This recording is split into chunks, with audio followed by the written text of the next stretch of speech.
Spin the yard with me. Ha. Brooklyn, champion. This for all my niggas locked down, you heard? Check it out. Play humble for a minute, you bitches, but now I'm finished. Any incidentals, my niggas leaving you with the dentist. Flossing for these bitches, got most of you cat finish. On the hook for real, got you curled up like a strident. I had to pivot the mission, cause I was tripping. Doing too much for niggas just to get attention. My self-esteem had me thinking the wrong dreams. July 31st, Mustafa was born, bitch, I'm a king. You lying king, you ain't never put in pain. Spun a yard, clapped a nigga for calling you out your name. Been in cuffs, roughed up, COs kicking your face. On a drive, full bags, maneuvering through the state. Kawasaki, Elmira, Marcy, mid-state. Rest in peace, Robert Brooks, we all feeling your pain. Never been on the dance floor, seeing your mama ache. Tears streaming down the pretty face, only the real relate. Spin the yard, nigga.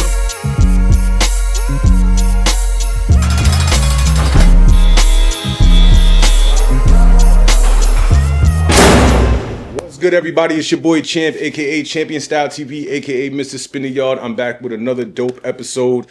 First and foremost, I appreciate all of y'all out there that are liking, subscribing, commenting, sharing. Even if the comments is negative, I don't really give a fuck because it just fuels my fire. Continue to support. We'll continue to bring you heat. I'm always going to make sure I bring y'all the best work. The dope is a 10, not a 9, and it ain't stepped on. You heard? Listen, I have one of my favorites here today. It was a little journey, but we made it. You understand what I'm saying? It's a little journey, but we made it. He is a legend in my eyes. He's been doing this acting thing, music thing for a minute. You've seen him all over the place, whether it was independent or major on the big screen. And he's from Brooklyn. He's from Brooklyn. So with that being said, I want to introduce my brother, Julito McCullum.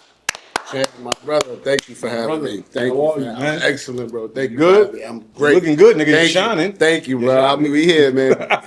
God the glory, bro. Absolutely, yeah, man. First and foremost, thank you for pulling up today, man. I really appreciate your time and energy. I like to start things from the inception, right? You're from Brooklyn, from Flatbush to be exact, absolutely. Right? Yes.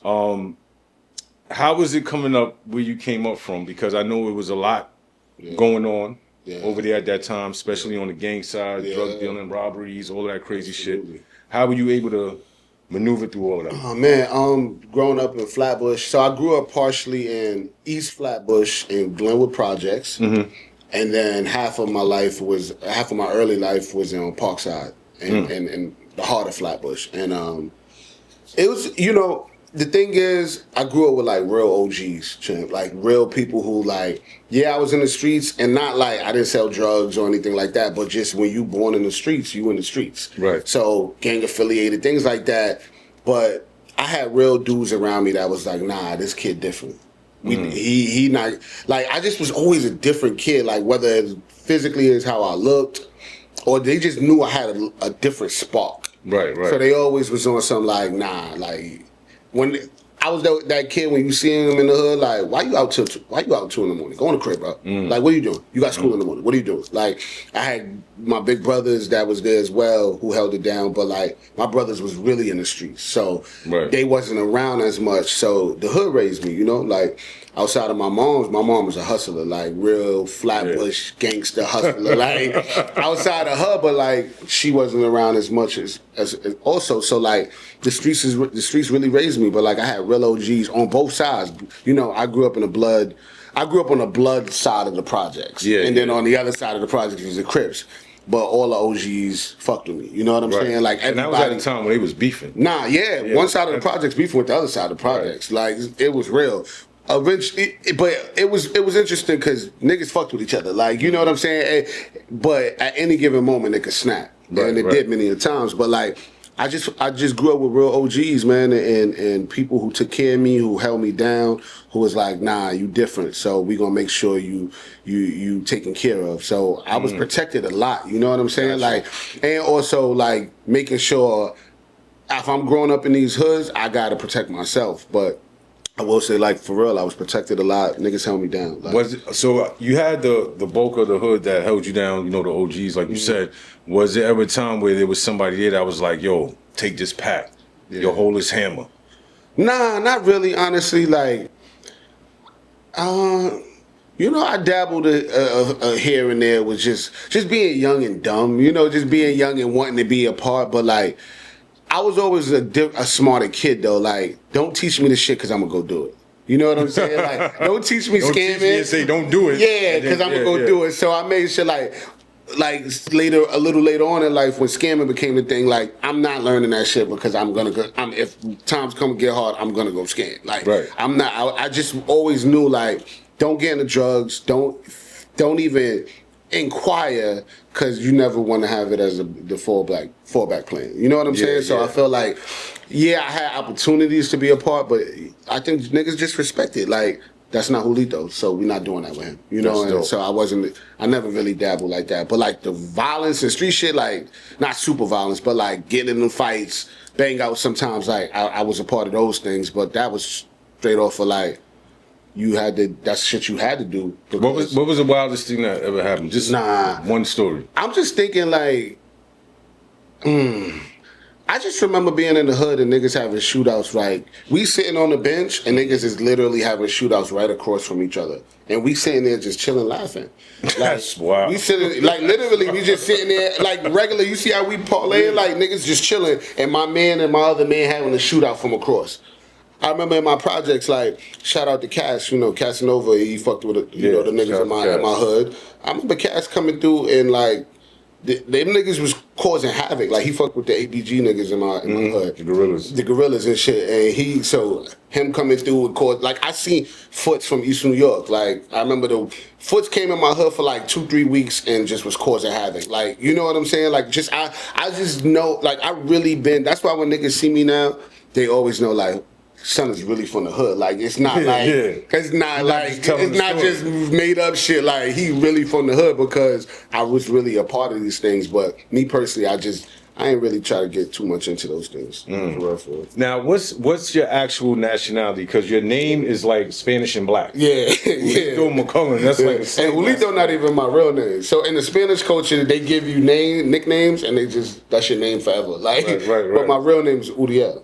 Uriel in the American language, but my dad's Colombian. So the story about my dad is ill. Like I wrote a movie about it. It's called The Brooklyn Tale. So God willing, one day y'all get to see it. I would love to see that. Yeah, like we ain't get to shoot. I'm not shooting that until I got the $20-30 million budget. I want to recreate the 80s, early 90s of New York City, Brooklyn. Like I want to do it right. So, but my dad, so at the time in the 80s when Pablo Escobar ran the world with drugs, he would send his peoples all across the countries to do business. And my dad is one of the people he sent to Brooklyn.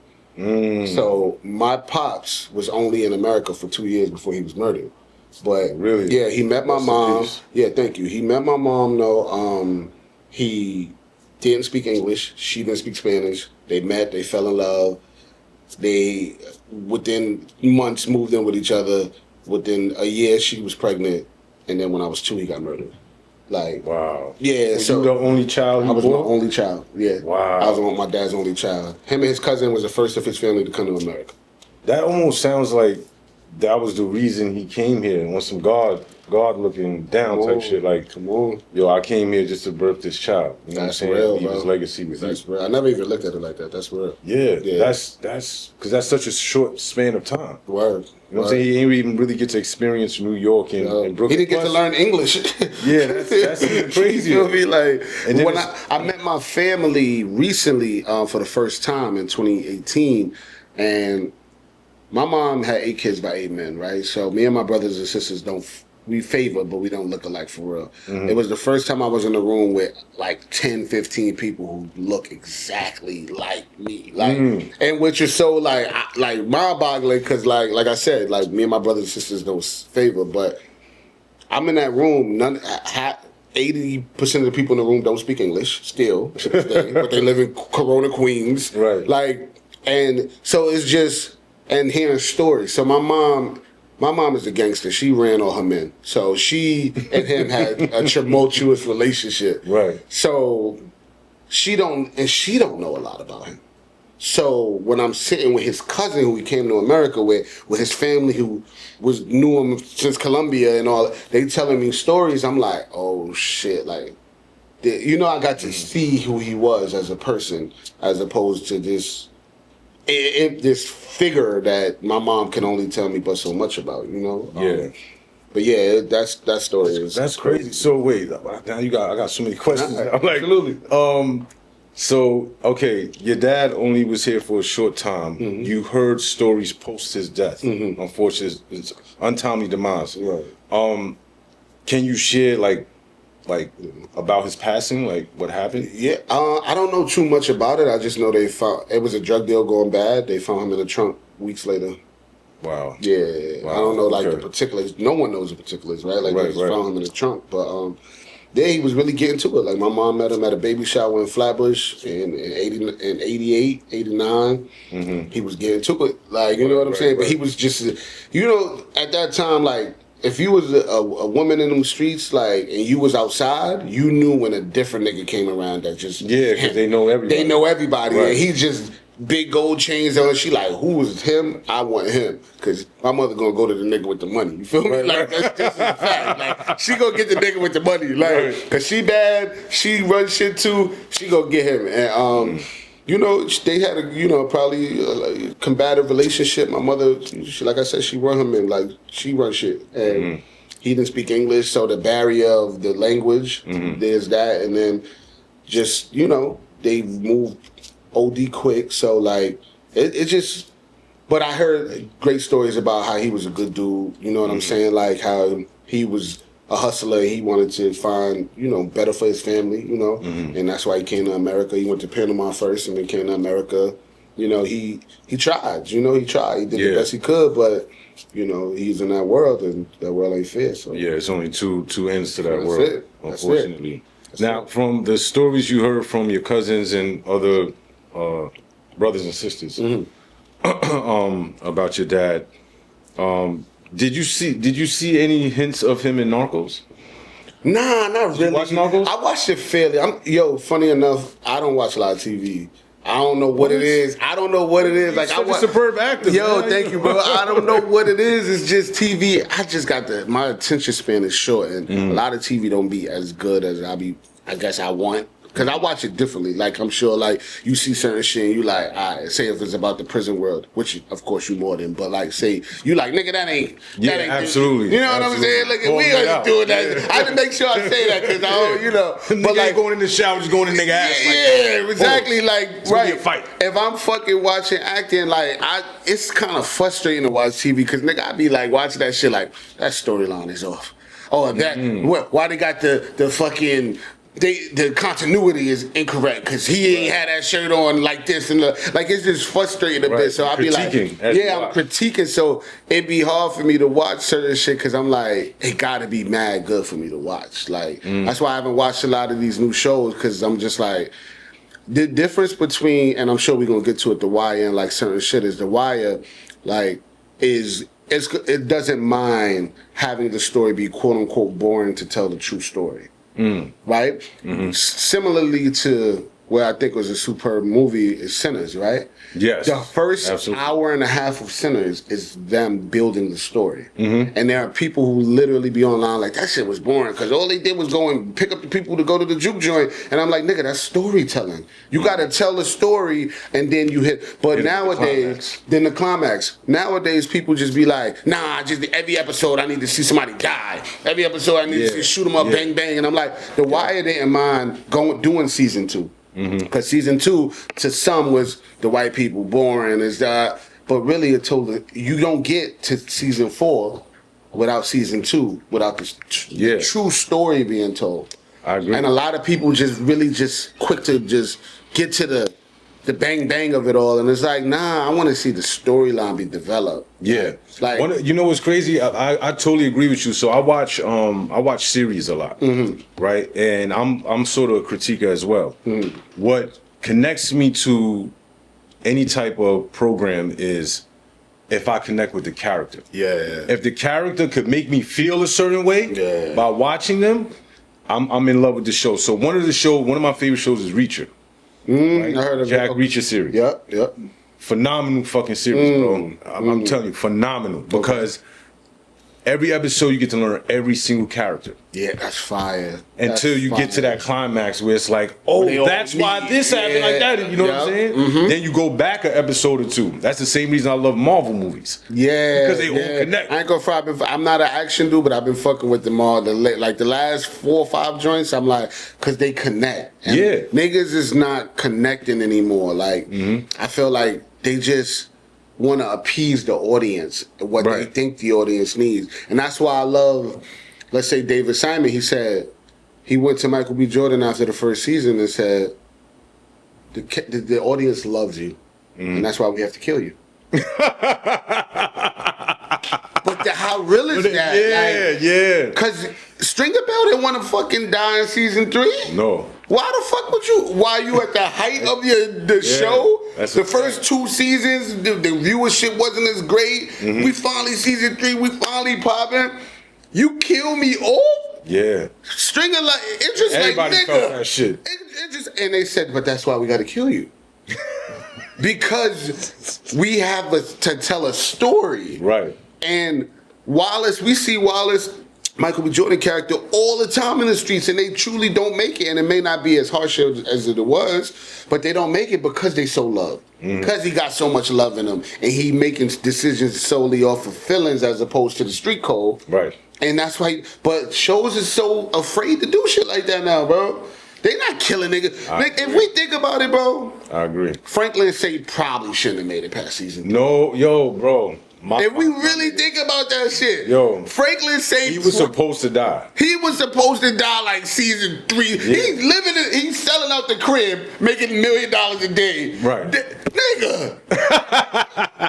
We all know you live there. Exactly. Ain't no way you just gonna be doing that, bro. And nothing against Snowfall. I think it was an amazing show. I think Damson, one of the best acting performances on TV in years. Facts. But like, these shows are afraid to to really take those risks. You know, like Game of Thrones, nigga, they killed them. Who would have thought they would have killed the main character off the first season? The first season, yep. It just moved on. It just moved on. Yeah. And it's still held as one of the greatest shows. But nonetheless, I just think... No, I like hearing about your acting critique and chops. Nah, real shit, but it's just like, I just feel like when I watch shows now, I'd be wanting to see the risk, and a lot of shows don't. I feel like that with, you know how you watch a show and you be like, that nigga ain't dead.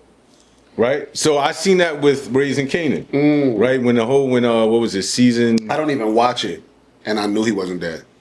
Word? I swear, I don't watch Raising Kanan. I'm gonna watch next season. Okay, what made you? Because I knew, because. Is it some shit you knew out? No. Okay. I know shit now about the next season because I got friends on it, but I just knew he wasn't dead. I knew it. I know how they tell stories. I was like, Joey Badass character not dying. Right. So when he came back the first episode, next season, I'm like, and I don't even watch this show. Word to me, I have no idea what happens on Raising Kanan. But I was like, he's not dead. Right. Because I'm trying to say this without because Fifth Mile, man, but just sometimes, and here's the thing, there's hella money in not taking risks. You keep your favorite characters there forever. Everybody loves these characters. All the success, they get all the viewings. There's, it's less risk, but I just, So do you feel, all right, so we on the subject of power real quick. We'll move on. Yeah. Did you presume that with Ghost? No, I didn't. Me neither. I think that shit threw me off. The original power is amazing, bro. Yeah. The original power is amazing because Amari's phenomenal. He's phenomenal. So I didn't expect that. I didn't expect his son to do it. I didn't expect that at all. Because I will actually watch the full original power. Right. Fire. And what's crazy is this. I love what's happening now. I know you say you didn't watch Raising Kanan, but I really like the show. Yeah. And I think that what they're doing is like what Marvel does, right? There's a time loop happening, right? So I'll give you an example. The day before I'm in the crib, I'm watching the last episode, episode 10, and I'm watching it with someone, and I'm like, yo, you know who Jukebox was later on in life? Yeah. Right? And she like, no. And I'm like, let me show you. And I go to season 3. And then I go back. Oh, that's who Jukebox became? Yeah, oh my God. Da, da. So that's good in that faction with the connections where you can go back to episodes. Even the Breeze, like, so I know a lot about shows, but I don't watch them. But I'm like, because of Twitter and shit, you spoilers and all that. But I think that's fire to introduce him finally. Because they talked about Breeze when Kanan first came home. Yeah. Yeah, and I believe that was season 1 or 2. No, matter of fact, season 1, episode 1, Ghost talked to Tommy about Breeze. Wow. He said, "Yo, man, whoever thought us being corner boys?" They were standing across the street from the from the club. And he was having a moment with Tommy. He said, "Yo, who would have thought us being corner boys, working for Breeze, that we would end up here?" Fire. And I always, as it progressed, I'm like, who the fuck is Breeze? Who the fuck is Breeze? And they knew what they was doing with that. Fire. You know what I mean? Fire. We could talk about this. Yeah, we could. And the crazy shit, I didn't even watch the show, but I know, like, it's but ill. You've been in this game so long. I think it's ill, and I think what Fifth is doing is amazing, bro. Like, he's hired countless actors who probably wouldn't have had an opportunity without him. I think that regardless of how he's made stars in comparison to somebody else. He's made stars. I think their storylines are amazing. I think people are engaged. Let's keep it a buck. The Wire was 7 years, bro. There's people who was like toddlers when Power first started, bro. Yeah, they're like born yet. They about to go to college, bro. Like, you know what I'm saying? To have a run as long as you can't. And I feel like that's the. What's good, everybody? It's your boy Champion Style, aka Champ, aka Mr. Spinny Yard. Listen, I have a question for y'all. Are y'all tired of uploading to YouTube and getting no views, or posting to social media with 0 visibility?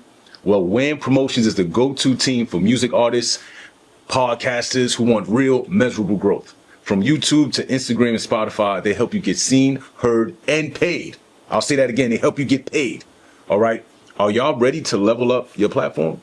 Then visit whampromotions.com. That's WAMM promotions.com. And use the code SPINTHEYARD, SPINTHEYARD, for a 10% off of your first order. Tap in with Wham Promotions today. Salute.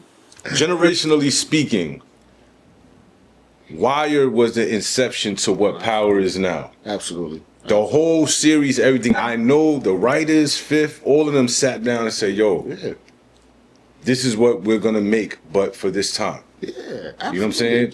If you look at it, there's no TV show, and I'm not even being funny, there's probably no TV show on TV that doesn't have a person from The Wire in it. From an urban standpoint? No. Oh, just in general? In general. In general, you look at The Office. Holly, who was Michael Scott, I don't know if you ever watched The Office. I watched The Office. Michael Scott's girl eventually remarried. She's from season 2. That's a fact. Like, you know what I'm saying? Like, there's not many shows. Detective, nigga. Yeah. From The Wire. Come on. Idris Elba's in The Office. Idris Elba. Like, that's crazy. But like 85, I'm not gonna say every because that's I'm sure somebody in the comments will be like, nah, nigga, I watch Handmaid's Tale. Nigga, I ain't about, but every Game of Thrones, everything. Carcetti is in Game of Thrones. That's a fact. Like, there's 85 to 90% of the shows on TV have somebody from The Wire in. And that's because most of the producers of all of these shows, literally, I go to premieres, I go to these events, and they all stop me and be like, "Hey, I'm the producer of XYZ, biggest shows on TV. Oh, we love your characters so much. We love The Wire is the catalyst for a lot, bro. It is. Because they opened the door for The Corner. Well, The Corner opened the door for The Wire. Right, I'm sorry. Yeah. But it was right before, Right. But The Wire just took it to another level. Yeah, took it to another level. All right, so before we jump over there to The Wire now, there was other so you came up where you came up from. What made you want to start acting? What happened? So I wasn't those kids who was like, oh, I'm watching Disney Channel and I want to be on TV. I never cared about any of that. My mom was just a hustler, bro. She literally, she like, this kid is different. So I had long hair, I was handsome, and I was just like, I was just those energetic kids, and she like, this is not a project kid. Like, there's something about this kid. And my mom was just the catalyst for all this shit, bro. Like, I did not want to be an actor. I love music. Music is honestly my number one passion. Right. Like, whether it's DJing, making music, whatever. My mom was just like, we're going to get him in some. We're going to figure this shit out because my son is not going to be in the hood.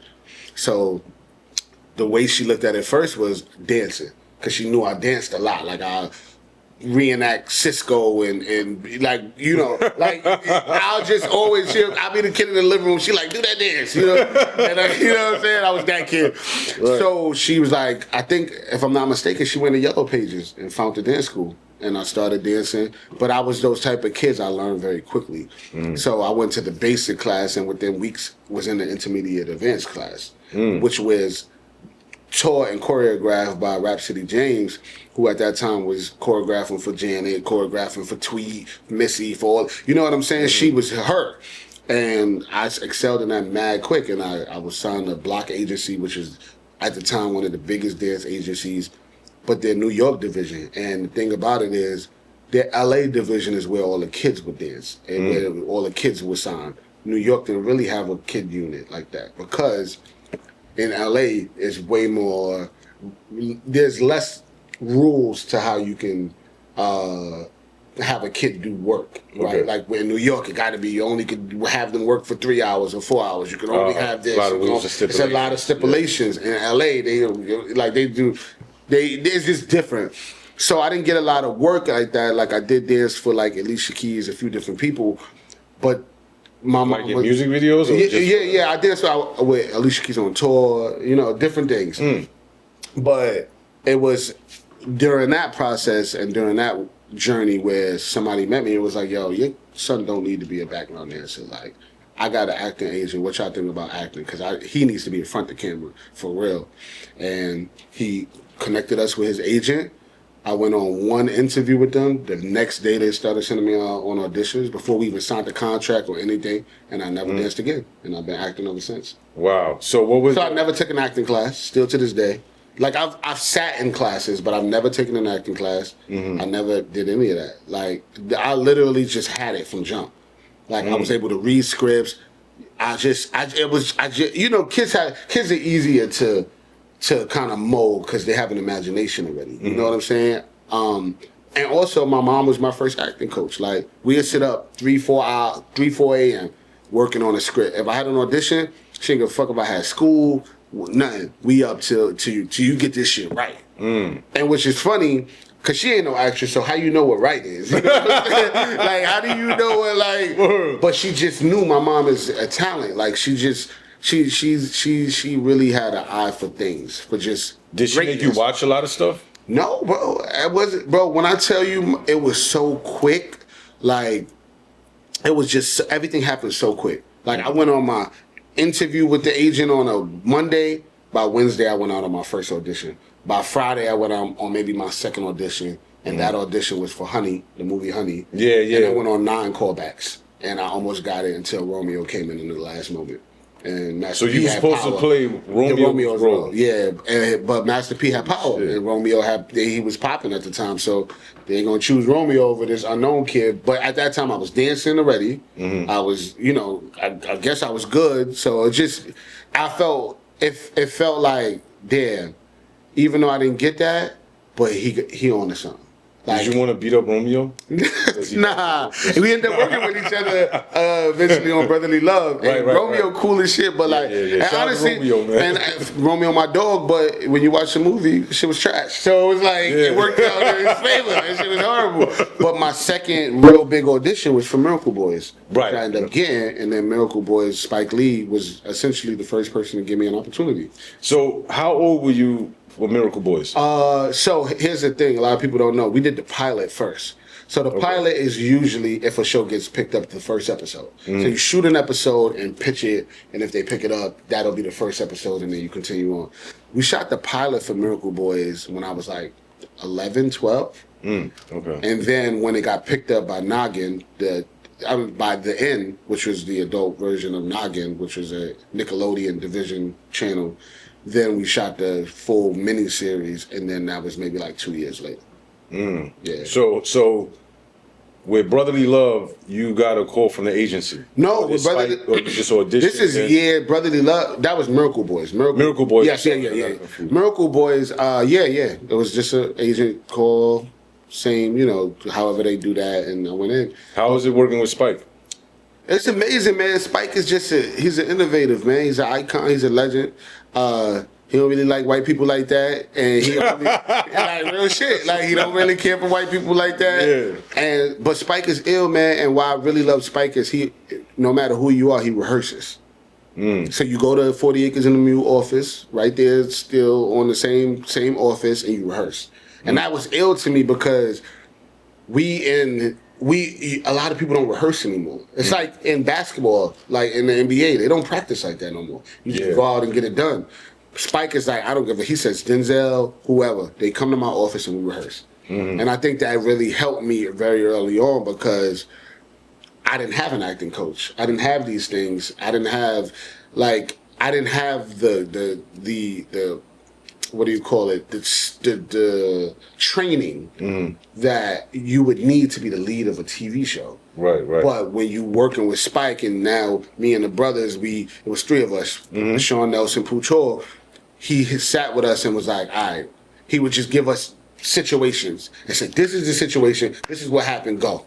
And that helped so much. So before I ever read a script, we was creating brotherhood. We was creating these moments. So Spike is just ill. And, you know, I tell this story often, but it's just, you know, when I was growing up, I had a rough life per se because my mom would leave us in the house a lot. And, you know, we wasn't poor or anything like that, but we had moments. And we only had one tape on VCR. And it would rotate every other month or whatever. And one of the tapes was Crooklyn, you know? Oh, classic. We would watch Crooklyn every single day, like on repeat all day, over and over. So for my first opportunity to be with Spike, I think you want some laws of attraction shit. Come on, bro. That's my life, bro. To you. That's my life, bro. I've manifested my whole life. That's a whole other story, bro. Right. Like, literally my whole life. Like, from the children I have, like, I've manifested my entire life. I agree. But, today, yeah. But go ahead. I ain't manifest that one, nigga. I manifested wrong on that one, nigga. We'll get to that later. But, like, real shit. So the first, for that to be such a pivotal like story in my life, this movie, to my first audition, not my first real big job to be Spike. Come on, man. Like, that's God, bro. And the Miracle Boys was amazing. Thank you, bro. Thank you. As well as the Brothers movie as well. But what shifted after that? I mean, wait, before I get into that, did you ever have a situation in acting where art imitated life in real time? Well, not necessarily. I think like there were situations that you acted out in film. Yeah. And then like you go back home or whatever case may be, and a situation happens where it's like, oh, that's like what. Yeah. I mean, that's a great question. The Wire, bro. Like, and I'm sure we're gonna really get in depth, but like The Wire, hell yeah, bro. My mom. Because you were still living in the P's when The Wire started. I was still living in the P's the whole time. We shot that show for a year. I went home every weekend back to Brooklyn. All right, so let's get into that. Yeah. All right, let's go into how you got to The Wire. So after Miracle Boys, I ended up getting a Kill in the B, and I ended up working. That was dope. Thank you, bro. Extraordinary job on that, bro. Thank you so much. Thank you. Kill in the B, man. If y'all didn't see it, like if you got young kids, have them go see a Kill in the B. Yeah. To me, still one of my favorite things I've done, just because it's such a beautiful story. A young black girl, like needing family in the neighborhood to have her succeed. Perfect. So I started booking y'all never stopped working after Miracle Boys. Like literally, like I was just telling people yesterday, like I was working so much that I could never make it to the premieres of my prior project because I was on set of something else.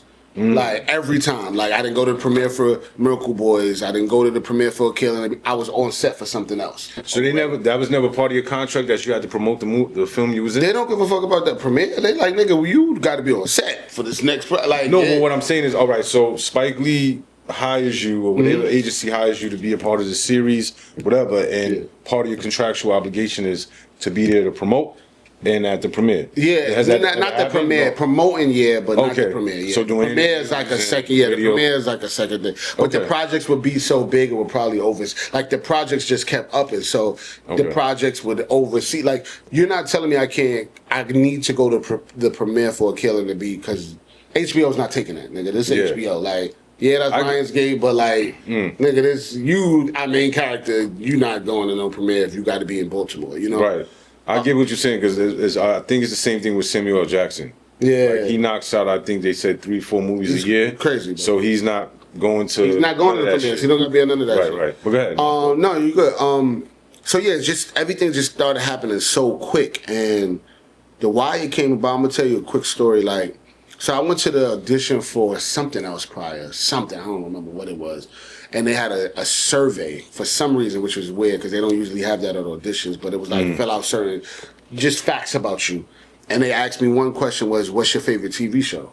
And at that time, like I wasn't watching shit but 106 in Park. I'm like, I asked my mom, I'm like, "What should I put? I don't watch TV like that." Right. She was like, "Put The Wire." And I was like, "What's The Wire?" And she was like, "Yo, this show is ill." She was like, and my mother said this to me. She said, if they ever have kids on this show, it's gonna be crazy. And I was like, all right. And a week later, I got the audition for The Wire. That's a week crazy, later, bro. A week later, and to my manifestation. Manifestation, bro. And here's the thing: it's so crazy because at that time, I think the reason I booked a lot of shit was because I was so fearless. Like I never like now as an adult, 34-year-old adult with children, like everything is like on the line for everything I do. Like I'm working on an album right now, and I've been working on it for months because it's just so everything is on the line. Right, right. Before though, bro, when I was young, I just didn't give a fuck, bro. I was just going auditions, not realizing the gravity, how big it is. I'm in there just like, all right, I'm here. What's up? Working. I'm working, and I went in that audition, bro, and like.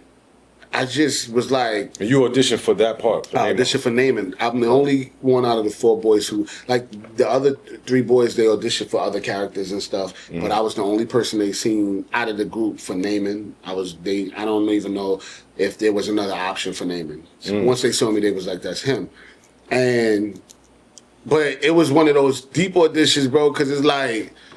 David Simon, I don't know if you ever seen him. He's especially at this time when he was younger, he was a very intimidating dude. Like he had the Baltimore Ravens. He's the creator. Right. He had the Baltimore Ravens jersey on. Like all of his producers, they all there. They all look mean as fuck. They all look serious and shit. And I'm in there just like, what up? And I was Namond. Namond didn't give a fuck. Like Namond just did like, all right, wasn't cool. Intimidated. I wasn't intimidated. I didn't understand none of this shit. I'm like, I'm here, nigga. I just did this. I don't give a fuck. I'm here.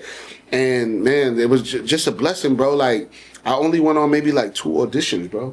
One audition, bro. Like, and the next time they called me was to come to Baltimore to meet the other to help them kind of pick the other 3 guys. Oh, they asked you to help pick the essentially because we went to so they flew us to Baltimore, and there was 2 Michaels, there was 2 Dookies, there was 2 Randys. And it was just me. There wasn't no other name in it. So they really was trying to create the chemistry. It's called chemistry test a little bit. Okay. And yeah, they was like, but it was only me. So like, I just think they saw and was like, all right, that's naming. Like just off jump. But yeah, it was a short process. But like, you know, the greatest audition I've been on thus far, because we still talking about it 20 fucking years later. Yeah, that's a fact. And happy anniversary. Yeah, thank you. 23 years, bro. Everybody. 23 years. Absolutely. 21 for my season, but 23 years. Word. So now, and what you get to The Wire, y'all start filming, and what aspect of while you were filming The Wire did art imitate life? All of it, bro. Well, really, the lady who played my mom, she was very similar to my mother. You know what I'm saying? Like, and shout out Sandy, man. I love her. The sweetest person on the planet. Like, y'all, people talk about her being one of the worst mothers on TV, but like, literally the complete opposite in real life. Like, the sweetest lady. But just the hustle part of it, like, father being a drug dealer, mother being a go-getter, those aspects, man. It was hard for me. The Wire, so I'm showing it to somebody right now for the first time. They've never seen it. And so I rewatched the first 2 episodes the other night, and I'm just like, it's hard for me to watch because I didn't grow up with a lot of like old photos, childhood photos or videos or anything like that. So my characters are my yearbook or my old, family photos. Right. But when I watch The Wire, I'm always like, I remember Julito at that time. And it was tough, bro. It was tough. Like it was a lot. It was a lot of pressure. It was a lot of hours of work. I would work I'm up 6, 7 a.m. I'm getting off set 8, 9 p.m. I'm going home back to Brooklyn every single weekend while all the other boys is able to have a weekend to chill and relax. I'm there. We leave the set Friday night. They dropping everybody else home. They dropping me and my mother to the Greyhound. We driving the Greyhound 3-4 hours. We back to Brooklyn until Sunday night. Like it just was a lot. So you was working. Yeah, bro. Because my mother still had young kids, and my brother that was right over me in age, he was watching my little brother or my little sister. My little sister was months, like maybe 6, 7 months old. My little brother was 5, 6. So my brother if I'm 15, he's 17, he watching the kids. So my mother got to go home and be back with her kids. So everybody else getting to relax and replenish during the weekend. I'm back to the streets. I'm back in the hood. They don't know I'm working on a fucking HBO show, you know what I'm saying? But I'm back in the streets. So it just was tough, it was tough. So when I watched Namond and watched The Wire, I'm like, it's hard to watch sometimes. Yeah, it's hard to watch sometimes, honestly. You feel like at any point during that time when you was filming and moving back and forth, did you ever feel like giving up? Yeah, that's a really good question. Not giving up, but I think I did. I think I did rebel for a long time. I rebelled. I just think like the shit was hard, bro. All of my friends that I grew up with either dead or in jail. You know what I'm saying? Like, I felt like being an actor took me away from my life. I also feel like and here's the thing, I'm grateful. You know what I'm saying? Like, I'm super grateful there's people who would die to just have one role I did. Yeah. And at the same time, I'm like, it took me away from a lot, bro. Like, I didn't get to have a childhood. I didn't get to see my friends, like, grow. I didn't get to really be there. I didn't get to be in school. I went to 9th grade half of the year, and then I wasn't in school until 6 months left as a senior in high school. So I didn't really get to experience life. And, and it was hard. I think it pushed me away from it. Pushed a lot of people away from me. They say you changed, but really it be everybody else changed. And because me in particular, I was always the same. People would tell you from day one, I've always been the same. But a lot of people just change around you, especially if you're in a tight-knit, in a projects. Like, I've had niggas be like, yeah, you fucked up, bro. You don't follow me on Instagram. I'm like, nigga, your name is this.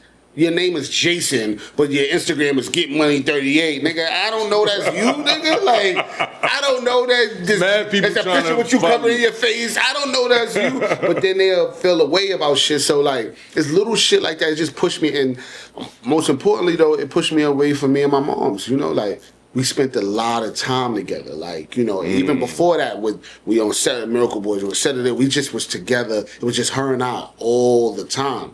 And my mother had her own struggles, her own probably depression, probably anxiety, probably trauma that, like, with us just being together, it caused a lot of friction.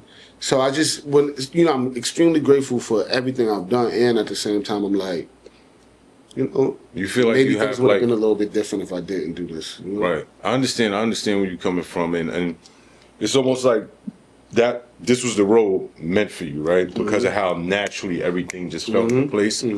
And that's where the sacrifices come into play. You don't know what kind of sacrifices until later, right? Or even sometimes in the moment you can be conscious enough to see, like, damn, I can't spend time with my friends.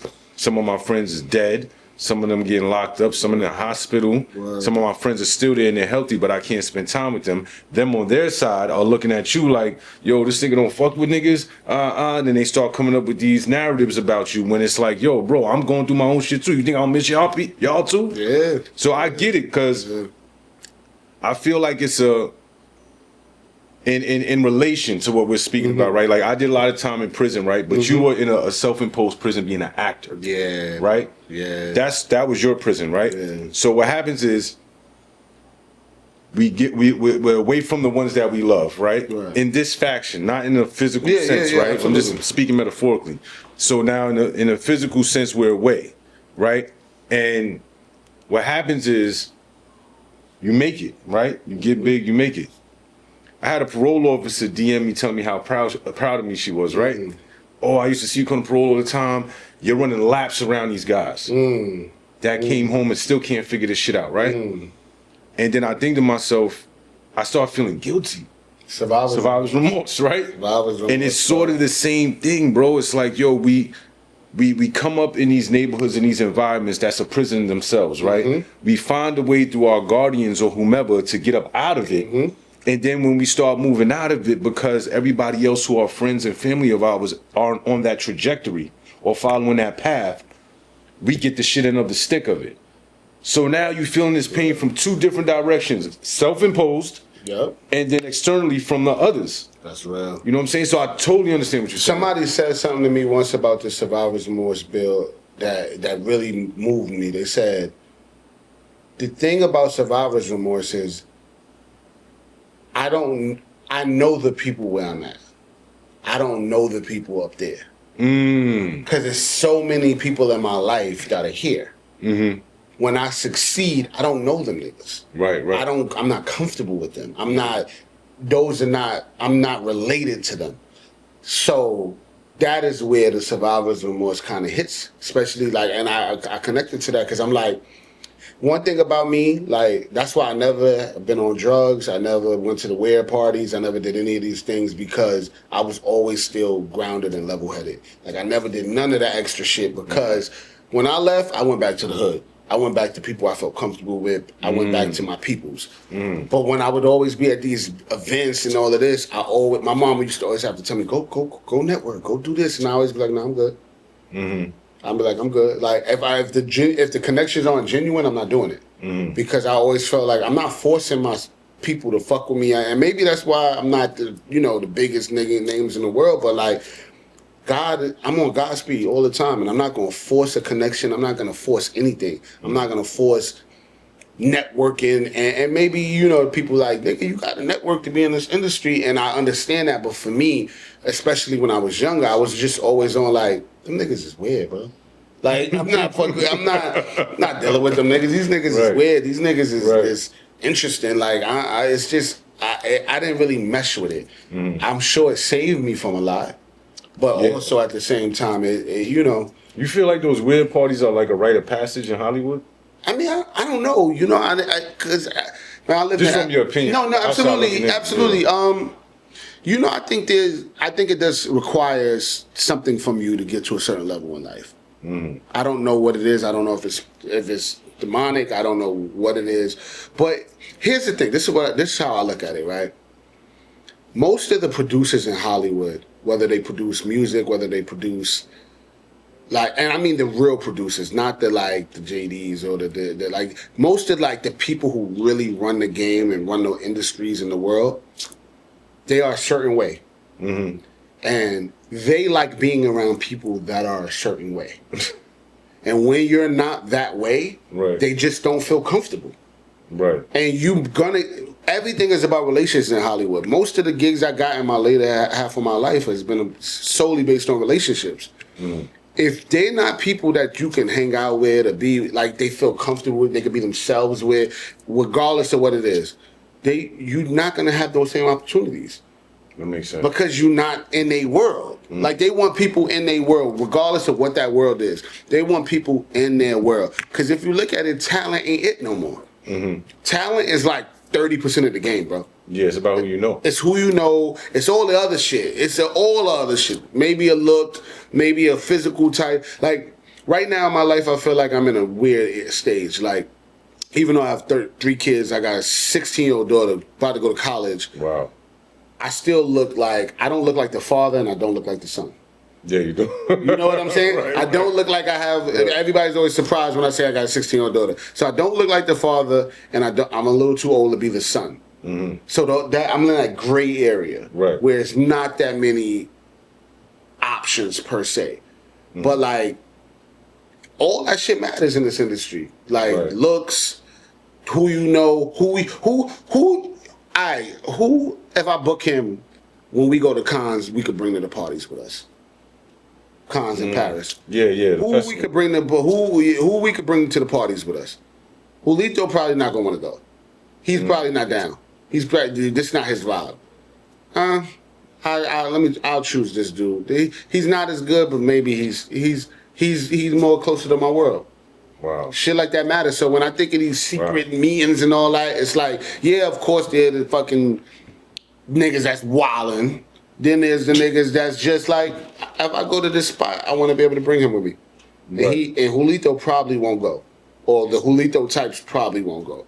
Yeah, I totally. First of all, you're the first person I heard worded that way. Yeah, because I've been in this game a long time. I know how to say shit without saying respectfully, right? And I was at the BET Awards in 2023, and I got invited to a party. A bunch of us did that came out there from New York, and when I see who was inviting and all that, I was like, "Oh, this is what niggas was talking about." And I was like, nah, I'm about to go to Crustaceans, go get something to eat. I'll meet up back with y'all later. You know what I'm saying? I'm sorry, I can't do that. They want people they could trust around. And trust means different things in different worlds, but like, I lived in LA in 2018. I only lasted 9 months. I couldn't do it. It felt too demonic out there. My energy was off. And what's just crazy is, I had most of the big auditions. I had more big auditions than I had in like recent time out there. In the only 9 months I've been there, I auditioned for Euphoria. I booked All American, but they needed me on set while I was on the plane coming back. It was crazy. It was a smaller role, but still, Yeah. But I felt so like dark, bro, out there. The energy out there was so dark. It was so like, because I use this example, like in New York, it's a melting pot of everything. New York, New Jersey, it's a melting pot of everything. You're gonna meet a doctor, a lawyer, an artist, a rapper, a singer. It's everything. In LA, everybody's an actor. Your Uber driver, your waitress, your fucking, everybody's in the film industry. And think about it. If we look at TV and film, there are only maybe like 20, 30 roles for people, especially that look like us.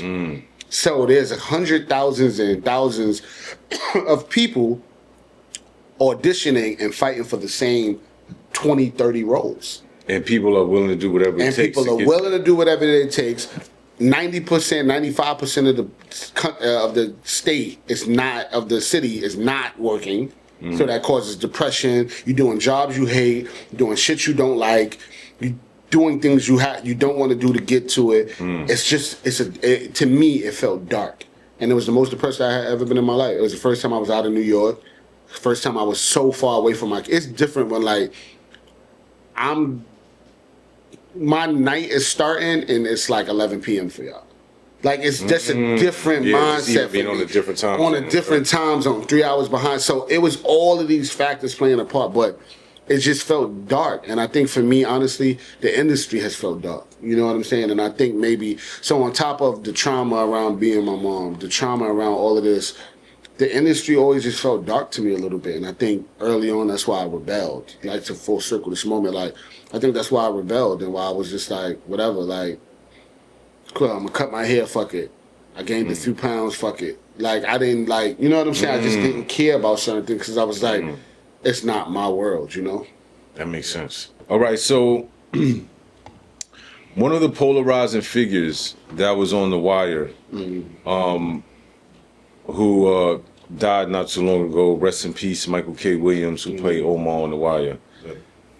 Tell me how it was working with him, seeing him, go into character and then not being character, like, the differences, just the overall energy of that brother. Mike. So me and Mike had a different relationship because we both from Brooklyn. I'm from Glenwood Projects. He's from Vanderveer, which is down the block. Yep. Like, we just grew up on some, like, we was just different. Like, from the moment, he's one of the first adults I met on set. So when we did the show, they would kind of like schedule the days where if the kids was on the set, it was all the kid shit.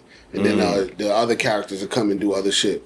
But me and Mike, he was the first person I met, the first day, one of the first days I went on set. No, he came in episode 3, so I was like 2 weeks in, 3 weeks in. And it was just us at first. But then when we met Mike, it was ill. So I never watched The Wire before I got on it, but to prep, they had us watch all 3 seasons right before. I know you was like. So I ain't gonna front. I was like, this nigga crazy, like, and I heard of the Omar shit and all of that, but I was like, nah, this nigga. So meeting him, but he was so different, right. and he bonded with my moms immediately because when he asked, he's like, where you from?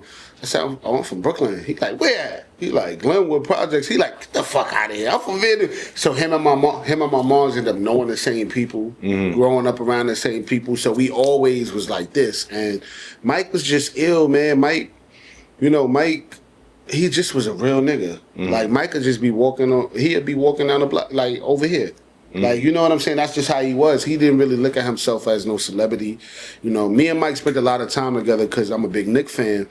And we would be at the games, and like the MSG is like they really love niggas from the Wire, so they always have us all together, and like so we spent a lot of time being in Knicks games together and just being in Brooklyn, and Mike, shit hurt me, man. You just some people can't escape that demon. You know what I'm saying? Yeah. And Mike, he meant well. Mike could give you the shirt off his back. Mike would he'll put you on, like he put Snoop on. You know what I'm saying? Snoop, Felicia Pearson, like, he met her in a club and was like, yo, you different. You come to the set. And that's how she got on the show. I never knew that. Yeah, hell yeah. He just saw her in the club and they chopped it up for a few minutes. He was like, yo, your energy's ill. Like, come to set with me the next day. And they created a character for her. Her name was Snoop. That's her real name. Right. Her name was Snoop on the show. Like, they just made a character for her. Yeah. Wow. That's how Mike was. And everybody will tell you that about Mike. Like, he just was a real nigga. And, but, he had a lot of demons, man, that he just couldn't escape. And, COVID fucked a lot of shit up, bro. COVID fucked a lot of shit up. What you mean by that? I think Mike wouldn't have made the decisions he made if it wasn't for COVID. You know what I'm saying? Mike, he died from, a bad hit. And maybe he wouldn't have had that specific hit if it wasn't for COVID. Right, niggas having to go and figure out you just choosing anybody to buy from as opposed to, you know what I'm saying? Like the same person. The same person. Niggas is not around no more. Niggas is busy. Just Mike, that shit broke my heart, man. Like, that shit broke my heart because he just was a good nigga, man. And, gotcha. When you got good niggas like that, you don't expect them to go. Because I think Mike at this point in his career, this is what he's been dead probably 3-4 years. He would have probably had been on his way or have won an Oscar by now. He was like that. I agree with that. I feel like he would have been in Sinners. He would have been in so many shit. He was like that, bro. He was like that, bro. He would have been in some shit. And he was progressing. Yeah. Like, a lot of niggas don't know, Mike was getting them roles that was really putting him on that next level, and he just... That shit. Anytime I think of it, I went to his funeral, drove 4 hours to fucking PA, deep part of PA, Harrisburg, I believe. Like, I just was there, man, and it was just a small group of us, and then, I just saw how much love he had. You don't really know. I knew him through the industry, but we started to grow a little deeper than that. But just to see, how much people loved him and how much he meant to people, it was deep, yo. Yeah. His mom's died a few years later, Mike is a real one, though. Yeah, rest in peace to Michael K. Williams, and peace and love to his whole family. Word up. Now, what was one of the wildest things that happened on The Wire that you witnessed? We just a lot of people don't know. We really was just in the trenches with it, man. Just really out in the Baltimore streets, and I think what gave the authenticity to the show is we was really outside, bro. Like I was telling y'all earlier, just being on a set and the real drug dealers is on the outskirts of the set watching us, waiting for them to get back to work, waiting for them to be able to get back to work. And we just out there and the crazy shit is they didn't really know the young kids. They knew the show and they respected the show because we had a lot of real niggas being the security. And, that's what I respect about David Simon and his crew. They made sure they integrated themselves into the hood, into the streets that they were talking about. They wasn't just out there we're shooting the show, move. They made sure they took care of the right people. They talked to the people. They would go out there and chop it up. Watching David Simon walk out there, he knew the people in the streets. He knew the people in them neighborhoods. So, they really was connected. You know what I'm saying? But we was really out there in the streets, bro. We heard gunshots. We saw cops run up on blocks and shut it down. Like, we watched all that shit. Like, so them early, like them first 3 episodes, like, where the kids is on the streets, we was really on the streets, like, and they didn't know us yet because they don't know the storyline, so they didn't know our characters. So they just, yo, what role you play? I ain't see you before. Who you gonna be this season? Like, they was really out there, like, but yo, Be More, man. When I tell you they show me so much love, like, that really is like a 3rd or 4th home for me. Like, they really show love. Like, I still go out there, they still show love, they still look out, you know what I'm saying? I got a lot of great friends in B-More still to this day. Like, anytime I go out there, I'm well taken care of. Like, B-More is like that. Shout out to B-More. That's what's up. Yeah. Now, you, during your time on The Wire, I don't know if you ever been asked this, but I'd like to know business. Okay. So, you were under the age of 18 at the time you was on The Wire. How much was they paying you an episode? So here's the thing. What I will say is, we wasn't getting paid like The Sopranos. I'll tell you that straight. Like, them niggas is getting $1 million an episode. Word? Hell yeah, but towards season, how many seasons they did? Maybe 6, 7? Towards 4 and better, them niggas was getting some shit. Damn. Yeah, they was getting a lot of money. We was not getting that. Nowhere near it. Like, we was... So... If I wasn't from the streets and in the hood and taking care of everything in my household, I'd have been getting paid comfortably. But the fact is, my mom's, she couldn't work because she was with me every day. So I'm 15, taking care of everything, you know. And so what we got paid, and here's the thing: a lot of people don't know. When you do a TV show, you pay for your own living. Word? Yeah, so they'll give you a stipend or extra bread on top to a relocation fee. But if you watch it, like if you shoot in New Orleans and you live in New York, you essentially paying 2 rents. Because they're not paying for you to stay. Especially because you think about it, bro, we shot The Wire for almost a year. So, but you was going back to Brooklyn. I was going back to Brooklyn. Right. So we're paying for my Brooklyn crib, which was, Section 8, so I'm sure it wasn't that much. But then we paying to live and rent in Baltimore at the same time. Right. So, yeah, I'm not going to say exactly how much we got paid, but I'm sure it wasn't what we were supposed to pay. It wasn't like that. Like, it was, but, I'm 15. You know what I'm saying? Like, it's more money than you would have seen. It's more money than I ever would have seen doing anything else. And I didn't come. I don't know about the other people's situations, but what I could say is they wasn't in my situation. You know what I'm saying? So they had stuff prior to offset their money. Essentially, probably. I'm guessing. Me, nigga, The Wire was what I made is what the house made. So like for me, for someone else, they could be like, yeah, nigga, we getting some shit. For me, it was like, nigga, I'm taking care of my mom's, the crib, my little brother, my little sister, my older brother, and everything else. So it felt a little different. Got you. Now once The Wire finished rapping and everything, you moved on to do other acting roles and stuff. Was the ante upped after your progression on The Wire? Like, okay, we just seen this guy on The Wire is doing amazing, is doing crazy views on HBO and beyond. Now when the agency comes now and says, yo, we need you for this role and that role, is the price goes up? Or is it about what they want to pay? Well, yeah, but also, because I wasn't, me and my family wasn't financially literate, right? We wasn't financially literate. There was a lot of decisions that was made that probably could have been made differently. Okay. For me, I always say the only regret I have in life is I feel like when I came back from The Wire, I should have went to college. Like, I was at the age, I came back, I only had like 6 months left for my senior year in high school. I should have probably went to college and got that experience. But if I did that, I probably wouldn't have my daughter. I probably wouldn't have... I don't regret anything in my life in particular because it all shaped me to who I am right now. But at the same time, I should have went to college, or we should have handled things differently. The issue is... Not the issue, the thing is, like... my mom is a hood chick from the streets, like, and she did the best she could, and she probably made decisions based off of straight, like, my mom lived by the code, like, you know what I'm saying, like, but unfortunately, like, you can't always live by the street code when you in these industries, you know what I'm saying, and my mom probably pissed a lot of people off, because she gonna tell you about what it is. If she feels they're mistreating me, she gonna stand her ground and stand up. And sometimes these white industries don't like when you stand up like that.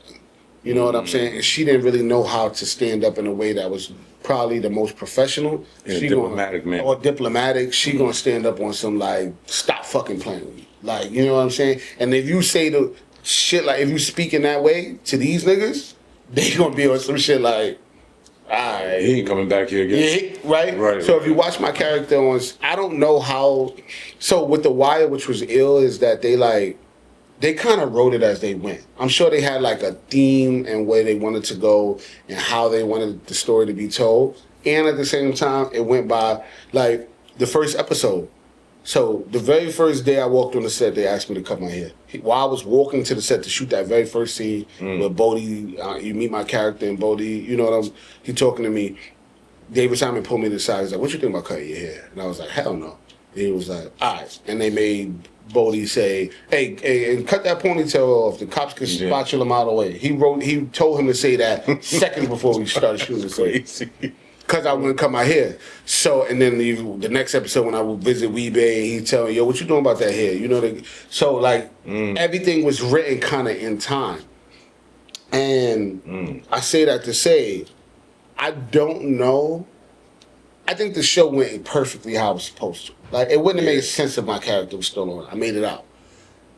And at the same time, I'm sure it was an easier decision to be like, we gonna go a different direction because, you know, I don't know. My mom was a lot, bro. Like, yeah, you know, those situations. So, wait, you feel like that's why that happened with your role? Yeah, I think it's similar. Like, I was still in season 5 for one episode, but, like, I feel like it was an easier way to go. I'm sure the storyline, but me and Randy both wasn't and me and Maestro both wasn't in season 5, both for one episode. So they wrapped our characters up. But also, like I said, like, maybe it was just an easier road to go, you know? But, you know, no regrets, bro. Like, I think when I watched the show, I watched the show as a fan, not just like, I'm on it. Like, every time, I've only seen it like three times in its entirety because, you know, what we talked about earlier. But, like, when I watch it, I'm like, it's perfect. You know what I'm saying? Namond made it. Yeah. He made it. You didn't need to see his character anymore. With Michael and Dookie, they are still with some untold stories, so they had to continue the storyline. So my character was like, where are we going with it? He ain't in the streets no more. He's well. Bunny Colvin also is out of that world. So, like, it didn't make sense. But also, it was probably like, all right, but also, like, it comes a lot with having Julito on the set. Right. You know what I'm saying? I got you. Yeah. Well, at the end of the day, I just want to say this real quick. You are a polarizing figure as well on The Wire, and you know, as well as every other actor and actress that was on there. And I'm glad that it went the way it went. Absolutely. You know what I'm saying? So shout out to you for that. Thank you, brother. Why the fuck? Why the fuck aren't you on anything dealing with power? Yeah, man. Yeah. Everybody asks. Look, I guess that's how you know The Wire is huge because literally I've gotten stopped in the street probably every 6 times a week out of 7 days for 20 years. So that shows you how powerful the show was. And, you know, I hollered at Fifth, man. We talk. You know, Fifth is a huge supporter. Like, you know, look, Fifth wrote on randomly one day like, "Yo, where this nigga at from The Wire? I need him." Like, Fifth is a big supporter of The Wire, big supporter of what we did. I just attribute all of it to God timing, bro. Like, just God's speed, man. Like, anything in my life, especially because I've grown so much and I'm like, my spiritual has grown so much. All of it, my maturity, my mental, everything has grown. Before I used to be like, "What the fuck? I'm not on power." Like, yo, this don't make sense. Like, but now I just be like, because it's not my time. I'm gonna keep it. But you auditioned. I did. I auditioned for season for the first season 3. Yeah. Right. for Dre character. Shout out my brother Timmy. He ended up getting there, but like Rotimi, you wasn't shit on that show. nah, that's Straight my up. dog. That's my dog. Nah, but real shit. You know what it is, bro. I'm gonna keep it a buck. And it's the first time I ever said this on camera. If I got in anything in that time of my life, bro, I wasn't prepared for it. I wouldn't have been prepared for it. I always say like. My life needed to occur in the way it did, because if I would have got that high of a level of success, because think about it, right? When The Wire came on, like you could be in anything right now, from Power to some random shit on Netflix, anything. And as soon as you on it, you are. I literally watch. Say for instance, my homie Da Vinci, he on BMF.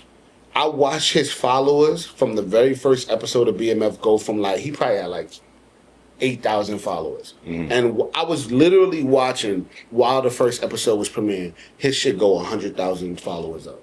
I'm watching it with my eyes. It go. When we did The Wire, it was MySpace. It was Scone. Right. It wasn't like Facebook. It was Facebook, right? Right. And the Facebook at this time was only for college students, so it really wasn't even Facebook. Like, if I was to do some shit at that point in my life, I wasn't mentally prepared for what would have came with it. If I would have been on that, I would have fumbled it, bro. I would have fumbled the bag. I know for a fact, because I just wasn't there. Like I wasn't ready, and I feel like I'm such an even keel person now, bro, and I'm such a like calm person now that we're like, I always know like God got me, bro.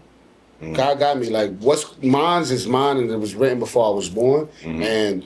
The thing I get, and when it hit, I'm gonna get it at the perfect time, at the right moment, when I'm exactly where I need to be. When you know what I'm saying? Like I wouldn't have had that shit. You don't want to force it. I can't force it. I agree with you. Anytime I try to force something, it never works out. Never works out. Never works out, bro. But I'm gonna say this: we are putting out there in the universe. Through the laws of attraction, with the Thanos gauntlet, to pull down the moon on Tony Stark's. That's a fact. All right, we're pulling down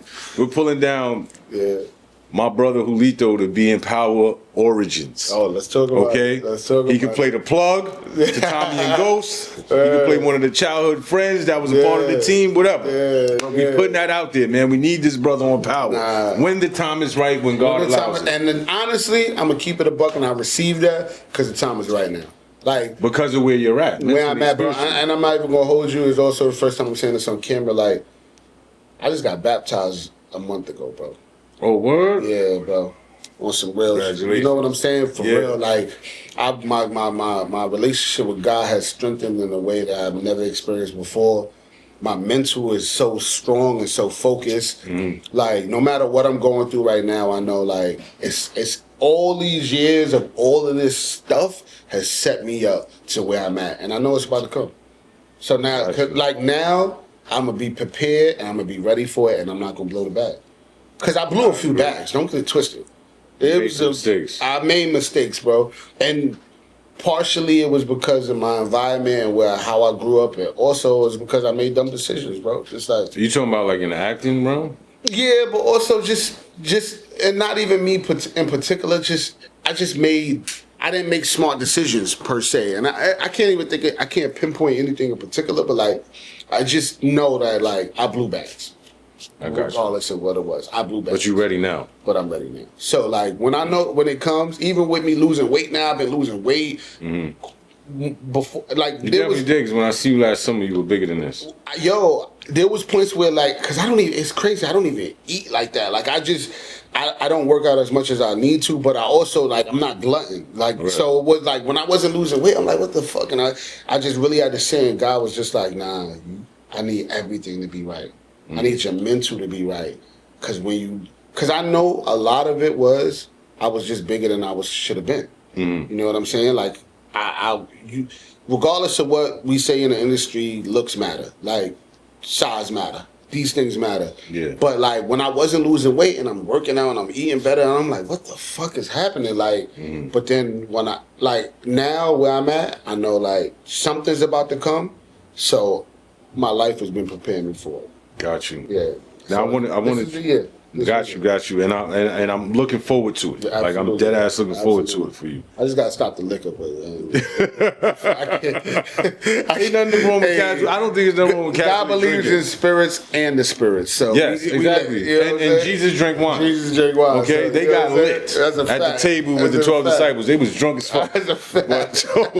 But music. Yeah. Right. I want to talk about your music. So. You're a musician, an artist, and a DJ. Yeah. You go by DJ Julito?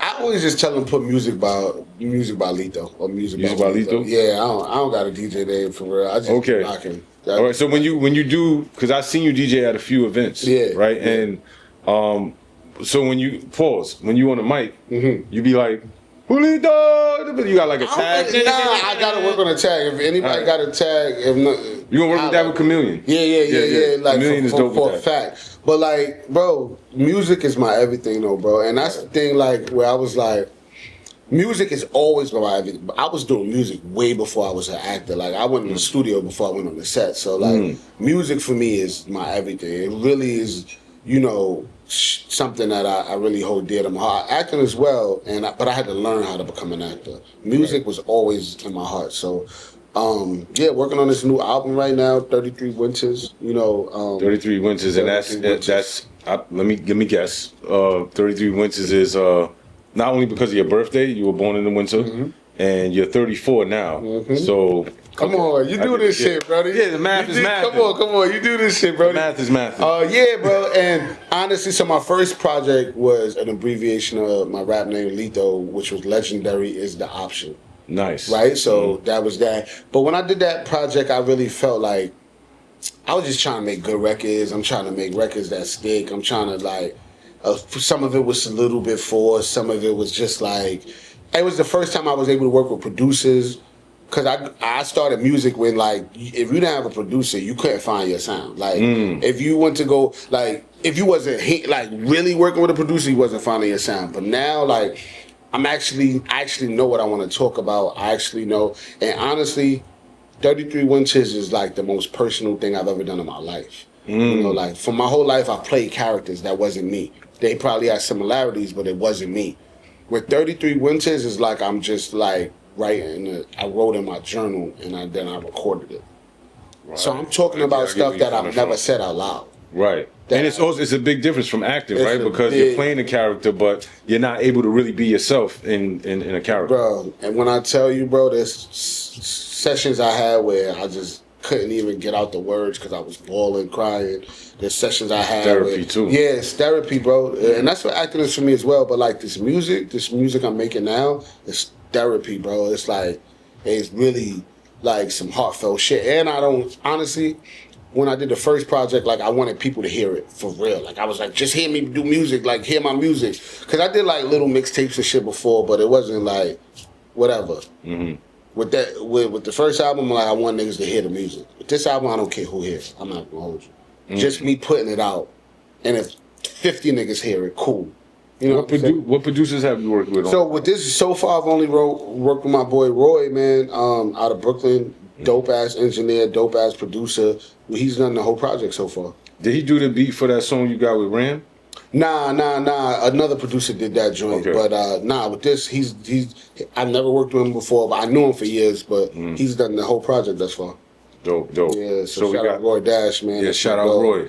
So we got 33 Winters coming out. Is there any acting situations? Yeah, man. So I started writing a lot. I started screenwriting, so I started writing my own projects because, I started feeling like, the good thing about struggle is that you find yourself in it and you find other things you're great at. And while not working or just working on, stuff here and there, I started working on I started finding other gifts in myself, and I started writing my own scripts. So I got a lot of shit that I wrote myself that is coming out. I got a few other projects that's in the works that I can't really talk about right now, but like shit is this is the year, bro. This is the revival a little bit of like myself and my creative, my arts but this I still got Story Ave. We shot that.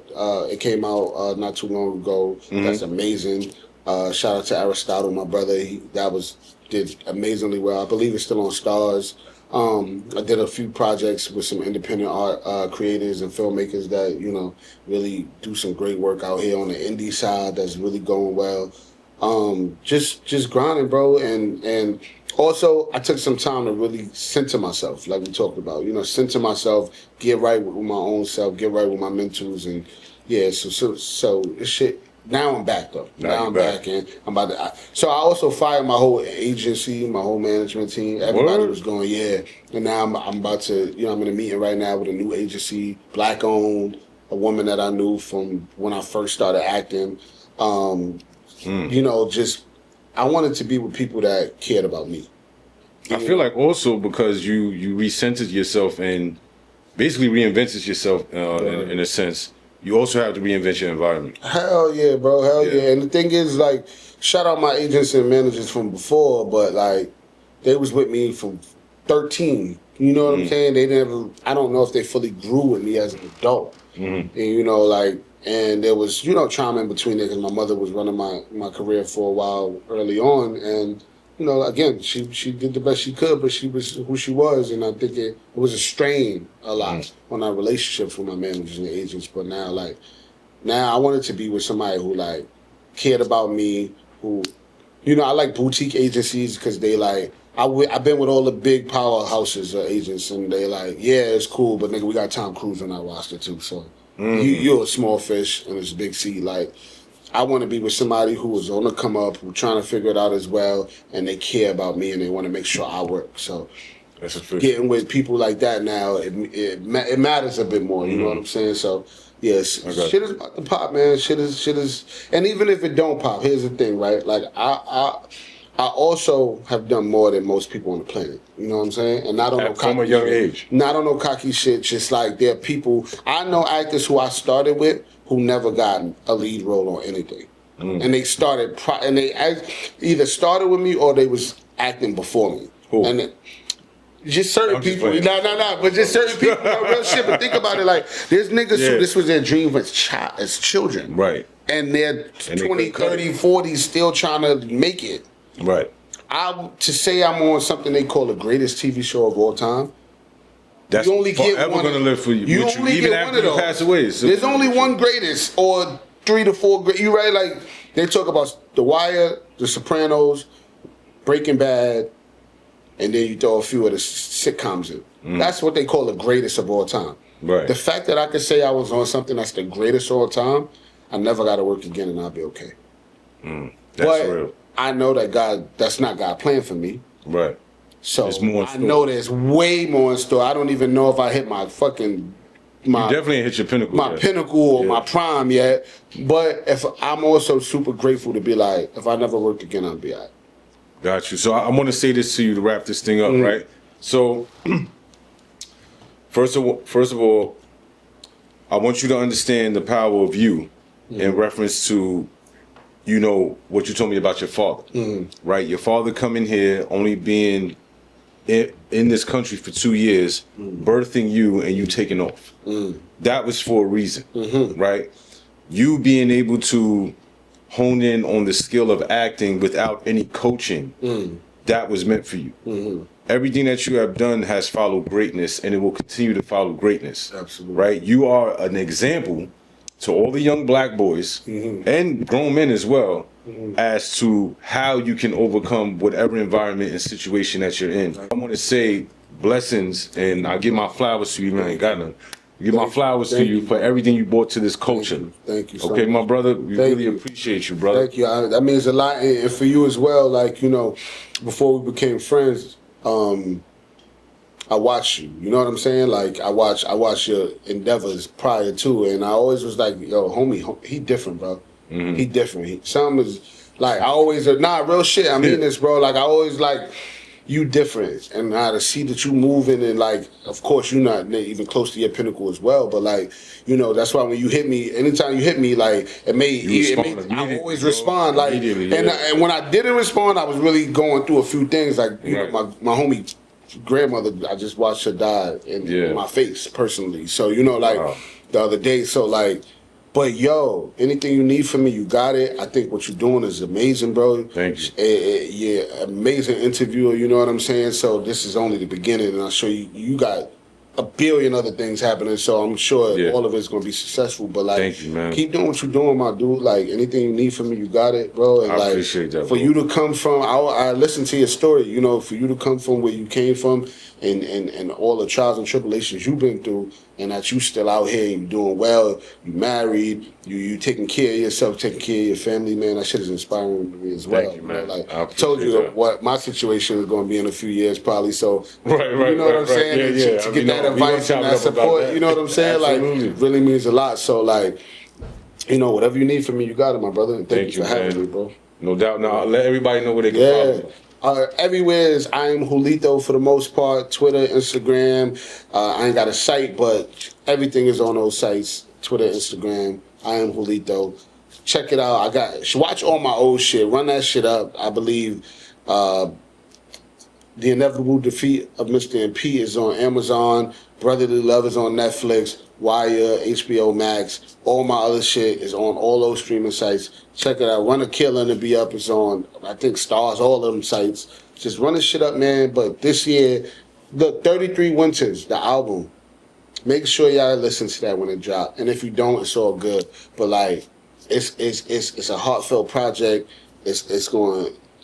We dropping this summer. It's going to be moving. It's going to be inspiring. It's going to be motivating. Check that out. Check the album out. Listen to my other project, Legendary is the Option. It's on all streaming sites.